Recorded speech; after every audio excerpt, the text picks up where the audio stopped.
Unata Aero Yoga. And today I want to share my thoughts with you on Locust Pose, Shalambasana.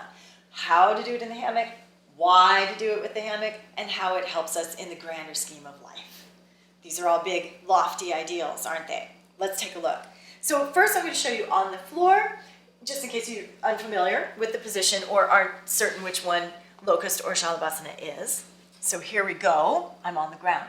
Basically, I'm on my belly, and the position is that I'm trying to lift my head and shoulders up, and I'm also trying to lift the legs up. Now, this is actually maybe a little harder for people to do than I'm making it look.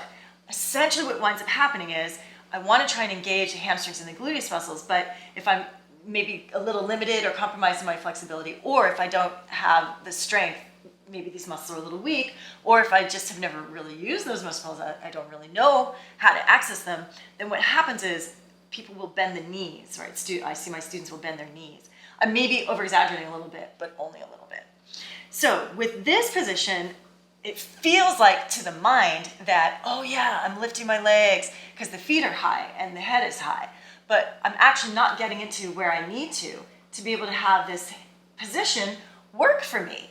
What I'm trying to do with Locust Pose is engage the deep layers of muscles here in the belly and also get the flexibility so that I can bring the pelvis a little bit more upright. And being more upright with the pelvis is a challenge for humans in general. There tends to be that we sag over time, yeah?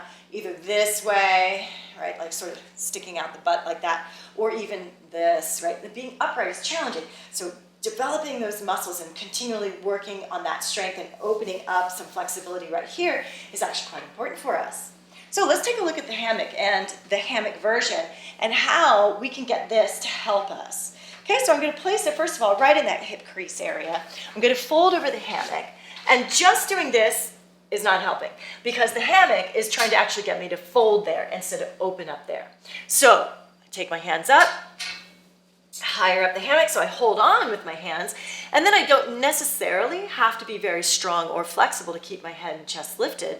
If I allow the head and chest to be just a little bit closer to the floor than this hip crease area, so where my pelvis is, then what I'm doing is I'm sort of changing the angle of the pelvis so that it makes it actually fairly easy to raise the legs up, right, and get active in the buttocks and hamstrings, like what I said before, is what's necessary you need to use in order to get the position, the locust position. Now, over time, I'll be able to lengthen through the legs. At the same time I'm doing this, I can access that lift. I might be able to bend my elbows over time and keep the legs lifted, right, while I lift the head and the chest. And maybe I'll be able to balance someday, just like that, right? So all of this is, of course, a little bit, you have to spend some time and practice with it. But in general, through using the hammock, I'm helping myself get exactly what I would want to get out of the floor version while I'm having some fun. That's the Locust Pose.